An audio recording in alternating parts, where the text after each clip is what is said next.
Tomorrow, MI Radio ye bookshelf poem edition le ani pi ro josu bare. ဒီကနေ့မှာတော့အားလုံးပဲရင်းရင်းနှီးနှီးသိပြီးသားဖြစ်မယ်မူလန်ဆိုတဲ့ဇာတ်ကောင်လေးပေါ့ဒီဇာတ်ကောင်တစ်ခုဖြစ်တဲ့မူလန်အကြောင်းရေးထားတဲ့ကြပြကိုဖတ်ပြသွားမှာဖြစ်ပါတယ် The Ballad of Mulan ပေါ့ကြပြကိုဖတ်ပြခင်မှာတော့ကျွန်တော်ထုံးစံအတိုင်းပဲကြပြနဲ့ပတ်သက်တဲ့အကြောင်းအရာတစ်ခုဝေမျှပေးချင်ပါတယ်မူလန်ကအပြစ်မှာတကယ်ရှိခဲ့တယ်မရှိခဲ့ဘူးဆိုတာကိုတိတိကျကျဖော်ပြထားတဲ့မှတ်တမ်းတွေမရှိပေမဲ့ကျွန်တော်တို့ကြပြတွေစာရီတွေကကောက်နှုတ်ချက်အရာကတော့သူဟာ AD 4-5 ရာစုဝန်းကျင်လောက်တုန်းကတရုတ်နိုင်ငံမြောက်ပိုင်းဝေမင်းဆက်လက်ထက်မှာရှိခဲ့တဲ့ကောင်မလေးတယောက်လို့သိရပါတယ်။သူ့အကြောင်းရေးဖွယ်ထားတဲ့ရှီယုကြပြ The Ballad of Mulan ကိုတော့မြောက်ပိုင်းဝေမင်းဆက်အချိန်မှာအမည်မသိတဲ့ကြပြဆရာတူကရေးဖွယ်ခဲ့တာပဲဖြစ်ပါတယ်။ဒီကြပြပါဇက်အရာစုဝင်အနေနဲ့သာရှိခဲ့တယ်ဆိုပေမဲ့6ရာစုတောင်ပိုင်းချန်မင်းဆက်မှာတော့musical records of old and new ဆိုတဲ့စာအုပ်မှာရေးသားမှတ်တမ်းတင်ခဲ့တာကိုတွေ့ရတာပဲဖြစ်ပါတယ်။ဒါအပြင်လဲ Tang မင်းဆက်မှာလဲသူ့အကြောင်းကိုပြဆက်တွေအဖြစ်နဲ့ရေးသားခဲ့ကြတဲ့အတွက်ကြောင့်မလို့ဒီအခြေအနေတွေကနေတစ်ဆင့်နာမည်ကြီးကြုံကြားလာခဲ့တဲ့ဇာတ်ကောင်ပဲဖြစ်ပါတယ်မို့လား။ဒီကြပြရဲ့အစိုးဆုံးမှတ်တမ်းကို17ရာစုခန့်ကနေရေးသားခဲ့တဲ့ Music Bureau Collection မှာတွေ့ရှိနိုင်ပြီးတော့နောက်ပိုင်းမှာလဲဒီကြပြကိုမိညမ်းပြီးတော့မူလန်အကြောင်းကိုဇာတ်ကြောင်းအမျိုးစုံနဲ့ပုံမြင်တွေထွက်ရှိလာခဲ့တာပဲဖြစ်ပါတယ်ကျွန်တော်တို့ကာတွန်းကားတော့မှရှိသေးတယ်လေဟုတ်တယ်မလားဒီနေ့မှာတော့ကျမတို့မူလန်အကြောင်းပုံမြင်လေးကိုကြပြမဖတ်ပြခင်နည်းနည်းလောက်ပြပြချင်ပါတယ်ကျမတို့မူလန်လို့ပြောလိုက်လို့ရှိရင်ကာတွန်းကားကိုပဲပြပြမြင်တယ်လေဘာလို့လဲဆိုတော့အရန်လှောက်မှုခံထားတာကျမဆိုအဲ့ကာတွန်းကားကိုကြည့်အခါ50ကျော်60လောက်ရှိနေပြီအဲ့တော့အဲ့ဒီဟာကိုပဲထင်တာလားမဲ့တကယ်တမ်းကျတော့အဲ့ဒီကာတွန်းကားနဲ့တော့နည်းနည်းတော့ဝေးနည်းနည်းတိတ်တော့မတူဘူးအဲ့လိုမျိုးပေါ့နော်ဒါမူလန်အကြောင်းရေးထားတဲ့ကြပြဟုတ်ပါလေဇလန်နေရလဲပုံစံမတူရဲနဲ့ရေးထားတယ်အများကြီးဆိုဇလန်တစ်ခုနဲ့တစ်ခုလည်းမတူဘူး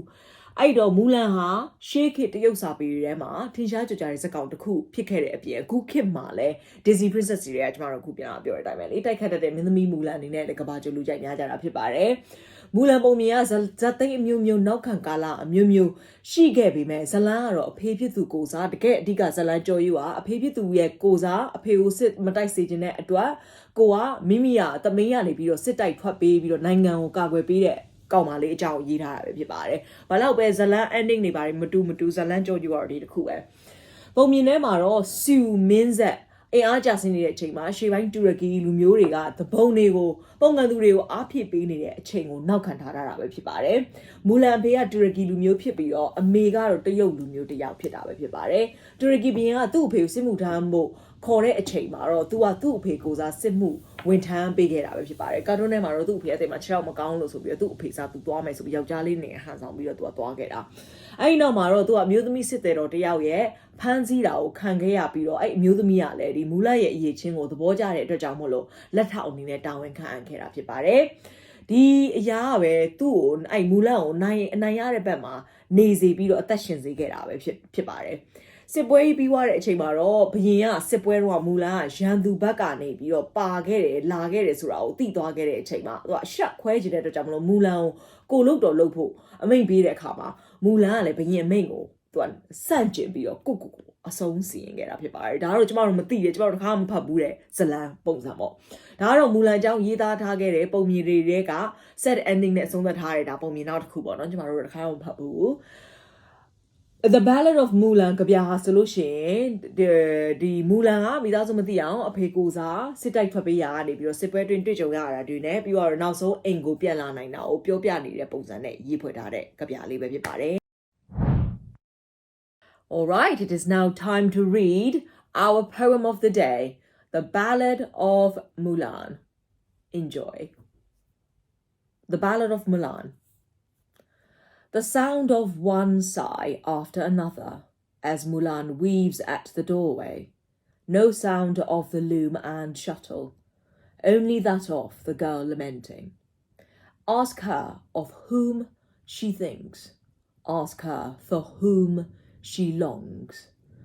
There is no one I think of. There is no one I long for. Last night I saw the army notice. The Khan.is calling a great draft, a dozen volumes of battle rolls, each one with my father's name. My father has no grown-up son, and I have no elder brother. I'm willing to buy a horse and saddle to go to battle in my father's place. Gabiae Asama, Mulan, Samagon Pipio, the Gawama, the Pin Chani, than it do more dreamy, so be a Gabia Satita, Shibare. Tu up do Moniale, but do Dandania, little me at him, or do Mangunia, do Madania, hope who's of your pure. Time Menina, don't sit a topian like the Sarema, Bayinga. Sit type of the Midazuma, Yaujati Ausi, Simutamelo, make told like that, the Jamulo, Mulan, two Midazurema, say, sit type of Mudra, Tuma, Golem Shiu, two Pia, let Tamashi at the Jamulo, two Pia. The at Gigi, sit type of Peter the Jamulo, do a say, Tika. I am a do a pale, the Kuku Midazu, see a Piamala, I know Mao, do a Jawio. And our Lamacan, do pay about it at that and the Pima, Lamacan at the Jamulo, do a mean the go the mean serious saddle, but go Nila Bala, look horror. And I'll wear it all. A pig goes a sit like twitching in it, John, Bion in it, Cabiali, Satara, everybody. This is on my radio's bookshelf poem edition with me, Jessica Dada. Shall we now continue with the poem? She buys a fine steed at the East Market, a saddle and blanket at the West Market, a bridle at the South Market, and a long whip at the North Market. She takes leave of her parents at dawn, to camp beside the Yellow River at dusk. No sound of her parents hailing their girl, just the rumbling waters of the Yellow River. She leaves the Yellow River at dawn. Di sabai lima, sit like topo, piene, Mulan, at the home, Milonema, me on the outlook, ye pepita, everybody. Di Chingala, Minglady, or sit like Mabu, sit like Mabu, may marry her, said Mutasa with machines, Chingala Pipimel, Mularo, a papitu, and ye, she needed Chini Ganip, your getting I would sit like would have been seen up, Pipare. The Lopians in it, I will let Lurimati on low at the PC Pide, me in the gown, sound, go knee, means that Joe Japodo, a shade and now down me outside a Yelimiana, Zerima, the way below, talk it out, everybody. Parking or be a busy beer now, with quite a way about it. The busy beer now, Midazu that do need tiny air, maybe a motal chamber, Tola gave you, Miwa, Miko, Ne Winji Jama, Yaldagger to Jamlo, dead to now you gave it. Parking or gargoyle, Jeanette say the cool day nether, a culo, yes, or Mitola, may on Lanso Navy, they have a teacher in the Yare Jam, or Mibadi, a seapu near town, Majaya, Bene, Miwa, Mika, Yeezy down, my Jaya body, so be your dwa, she ta, you put up it out at Tuyabare. Diniama Bawin and Miwa Miss Rapimate Shibare, not the Yopi yet Dudia Chizo Mille, Pipare. You're listening to Bookshelf Poem Edition with me, Jessica Dada, here on my radio. So today we are reading The Ballad of Mulan. A cool major Mulan Disney Princess Disney Princess Dema. Bear Princess go Jason. Jama Dini Ballad of Mulan, Pani Loop, your Luda Bioramo, Mulan Jama Jason man. A cool Losetia, Mulan Yan Jack there. Now that they told I know they were Losetia Mulan Yan, Babulas, I came Maria. She be near what the Mima de got and I know cargo with Iris was some sort of man there. Mimas, I create Jeep, Yan the Water, I'll Jeep your Gila, what the Nalem. Oh, vale. A Gila Lucian, you mean young Charlie, young some you sit at tail when be Lucian could go down and check where you are and what do you get? Allow you get I don't much I saw a Mulan. She didn't bring that out of blue giant tomorrow Mulan check it. Back to the poem. To reach the Black Mountains by dusk, no sound of her parents hailing their girl, just the cries of barbarian cavalry in the Yan Hills. 10,000 miles she rode in war, crossing passes and mountains as if on a wing. On the northern air comes the sentry's gong. Cold light shines on her coat of steel. The general dead after 100 battles. The warriors return after 10 years. They return to see the Son of Heaven, who sits in the Hall of Brilliance. The rolls of merit spin a dozen times.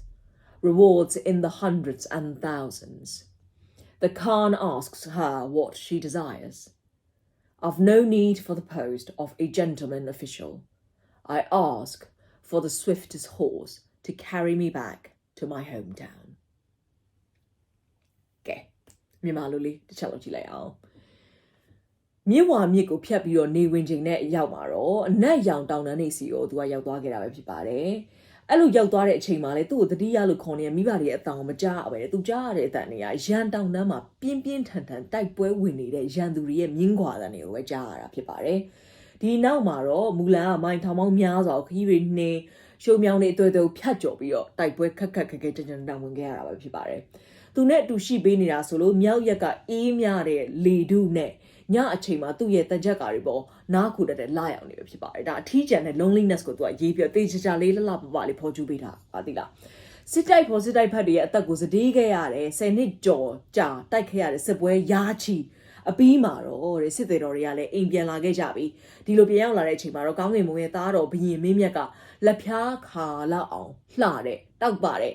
ခမ်းမကြီးမှာထိုင်နေပြီးတော့သူတို့ယာဒူးတွေဂုံပုတ်တွေရတနာလက်ဆောင်တွေနဲ့ကြိုးစိုးချင်းမြင်ခဲ့တာပဲဖြစ်ပါတယ်။အဲ့ပေါ်ယာနဲ့ကြီးတဲ့တိုက်ပွဲတွေကိုတိုက်ခဲ့တာနိုင်ငံတော့နော်။ဒီလိုနဲ့မူလန်လှည့်ကြရောက်တဲ့အချိန်မှာတော့ဘရင်ကတင်ပါအောင်လို့ရှိလဲမောင်မင်းပါလို့ရှိလဲမောင်မင်းမဟုတ်မဲအောင်ညီပေါ့နော်။ညီပါအောင်လို့ရှိရလဲလို့မေးလိုက်တဲ့အချိန်မှာမူလန်ကကျွန်တော်မျိုးမအနေနဲ့ကယာဒူးတွေဂုံပုတ်တွေမလိုအပ်ဘူး။ယောက်ျားဟို gentleman official ဒီယာဒူးတွေကုန်ဘတ်တွေအဲ့ဒါမျိုးတွေဂုံထွက်တွေသူထဲပါမှုတွေမလို့ခြင်းဝင်အိမ်ပြန်နိုင်ဖို့အတွက်ပေါ့ပါနဲ့အရန်အရှိန်အဟုန်မြန်နဲ့မြန်ပြေးနိုင်တဲ့လှစ်လေးပြေးနိုင်တဲ့မြင်းတကောင်ပဲသူ့ပေးပါဆိုပြီးတော့သူပြောလိုက်တယ်တဲ့ဒီနေရာမှာဆိုလို့ရှိရင်ဘရင်ကိုခံဆိုပြီးတော့သုံးလုံးထားတဲ့အတွက်ကြောင့်မလို့ကြပြဟာမြောက်ပိုင်းဝေမင်းဆက်အချိန်ကိုနောက်ခံထားတဲ့အကြောင်းသိရတာပဲဖြစ်ပါတယ်နော်ကဲဘရင်စီကတော့မြင်းတောင်းပြီးအိမ်ပြန်ဖို့အတွက်ကကြပြလေးဆက်ဖတ်လိုက်အောင် Her parents hearing their girl returns out to the suburbs to welcome her back elder sister hearing her sister returns adjusts her rouge by the doorway little brother hearing his sister returns sharpens his knife for pigs and lamb I open my east chamber door and sit on my west chamber bed I take off my battle cloak and put on my old-time clothes. I adjust my wispy hair at the windowsill and apply my bisque makeup by the mirror. ဒီစာပိုက်လေးထဲမှာတော့ကြပြဆရာမူလန်ရဲ့အိမ်ပြန်ခရီးနဲ့သူ့ကိုယ်သူဖုံးကွယ်မထားတော့တဲ့ဖြစ်အင်းလေးကိုရေးဖွဲ့ထားပြတာပဲဖြစ်ပါတယ်။မူလန်အိမ်ပြန်လာတဲ့သတင်းကိုကြားလိုက်တဲ့အခါမှာသူ့ရဲ့မိသားစုကလည်းရန်အောင်ဝမ်းမြောက်ဝမ်းသာဖြစ်နေတဲ့ပုံစံကိုအခုလိုလေးပုံဖော်ပေးထားပါတယ်။သူပြန်လာတာကိုမိဘတွေကသိတဲ့အခါမှာအိမ်ခန်းထဲကနေပြီးတော့အပြေးထွက်လာပြီးတော့ကြိုဆိုခဲ့ကြတယ်။အမဖြစ်သူကလည်းညီမဖြစ်တဲ့သူကိုကြိုဖို့အကောင်းဆုံးဝင်စားစင်ပြင်ဆင်ခဲ့တာ။အော်ပါနေပါရီဆိုrouge ဆိုတော့မောင်ဖြစ်သူကလည်းအမဖြစ်သူမူလန်ကိုကြိုဆိုဖို့အတွက်ဓာတ်ကိုသွေးတယ်။ဘာလို့လဲဆိုတော့သူ့အမကိုသူအသားဟင်းနဲ့ကျွေးမယ်ဆိုပြီးတော့ဓာတ်တွေသွေးတယ်။အဲ့လိုနဲ့ပဲမူလန်တယောက်အိမ်ကိုပြန်ရောက်တဲ့အချိန်မှာကျတော့သူနေခဲ့တဲ့အိမ်ရဲ့တကားဖွင့်လိုက်ပြီးတော့သူ့အိတ်ခမ်းထဲကအိတ်ရပေါ်မှာထိုင်လိုက်သလိုပဲ10နှစ်ကျော်ဝစ်စင်ခဲ့ရတဲ့သူ့ရဲ့ဒီချက်ဝစ်တစားတွေလည်းသူချွတ်လိုက်ပြီးဟိုးအရင်သူဒီစစ်တိုက်ပွဲတွေမဝင်ခဲ့တဲ့ဝစ်ပုံမှန်ဝစ်နေကြဘူးသူဝစ်စုံလေးကိုသူဝစ်လိုက်တယ်တဲ့ပြီးတော့ဗဒင်းမောင်နားမှာထိုင်ပြီးတော့သပင်ုံလည်းအရင်လိုမိမဆန်လှပပုံစံမျိုးလေးကိုသူချီနှောင်းပြင်ဆင်ပြီးတော့ထုံးဖွဲ့နေတယ်တဲ့ပြီးတော့သူ့ရဲ့ငကိုရှိရင်ဆိုအလှလေးကိုပေါ်လွင်စေတဲ့ makeup လေးကိုလည်းသူကပြင်ဆင်ပြီးတော့လိမ့်နေခဲ့တယ်ပေါ့နော်သူရေးထားတာကတော့ဒီထဲမှာYou're listening to Bookshelf Poem Edition with me, Jessica Dada, here on my radio, and we'll continue with a poem in just a little bit. Okay, aku kapiali nosung janali usapalaya. I step out to see my comrades in arms. They're all surprised and astounded. We travelled 12 years together, yet didn't realise Mulan was a lady.The buck bounds here and there whilst the doe has narrow eyes, but when the two rabbits run side by side, how can you tell the female from the male? ပိတ်ကလေးကတော့လှတယ်။သူကဘာရေးထားလဲဆိုတော့သူမူလာအင်ကြီးလဲပြီးတဲ့အချိန်မှာတဲ့သူနဲ့အတူတူစစ်ပွဲဝင်ခဲ့ကြတယ်ရဲဘော်တွေတွေ့ဖို့အတွက်အိမ်ထဲကနေအမြင်ထွက်လိုက်တယ်ပေါ့။အဲ့မှာရဲဘော်တွေကရမ်းအောင်ရတယ်။12နှစ်ကြော်ကြာငါတို့တူတိုက်ပွဲတွေဝင်ခဲ့ပေမဲ့မူလာဟာမိန်းကလေးတယောက်ဆိုတာမျိုးသမီးလေးတယောက်ဆိုတာငါတို့မသိခဲ့ဘူးပေါ့။လှလိုက်တာပေါ့။အဲ့လိုမျိုးတွေအောင်မှန်သက်သွားတယ်တဲ့။ကြပြဆုံးမှလည်းကြပြဆရာဘယ်လိုရေးထားလဲဆိုတော့ ယုံနှကောင်ကဒီတိုင်းထိုင်နေမယ်ဆိုရင်ယုံတိကဟိုခုံဒီပေါက်ဒီလိုမျိုးတွေရှိနေမယ်ယုံမလေးကကြမျက်လုံးလေးမေးလေးမေးမေးနဲ့ပေကလက်နဲ့ရှိနေမှာဖြစ်ပေမဲ့တကယ်တမ်းယုံနှကောင်အတူတူပြေးသွားတဲ့အချိန်မှာပြောချင်တာတာဝန်အတူတူထမ်းဆောင်တဲ့အချိန်မှာဆိုတော့ဗာလဲ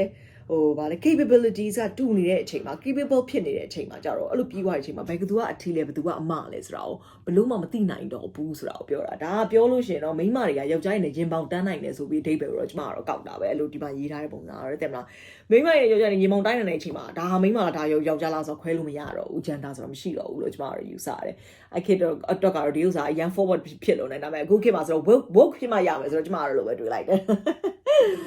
နော်ကဲThe Ballad of Mulan ရဲ့နောက်ဆုံးကြပြစာသားကျွန်တော်တို့ခုနပြောတဲ့ဥစ္စာเนาะတရုတ်နိုင်ငံရဲ့ဘိုးဘေးဘီဘင်ယဉ်ကျေးမှုကိုစန့်ကျင်နေဆိုပြီးတော့ဝေဖန်မှုတွေရရှိခဲ့ပြီမဲ့တဲ့တချို့တွေကတော့ဖခင်ကိုကာကွယ်ပေးဖို့အတွက်မူလန်ရဲ့စွန့်လွတ်နိုင်မှုကိုချီကျူးထားကြတာပဲဖြစ်ပါတယ်တဲ့မလားဗာလေတစုံတစ်ခုကာကွယ်ဖို့အတွက်ကျမတို့တွေကယောက်ျားလေးတွေမိန်းကလေးခွဲခြားမနေတော့ဘူးကိုမိသားစုကာကွယ်ရမယ်ဆိုယောက်ျားရဲ့မိန်းမတွေမရှိတော့ဘူးလေကို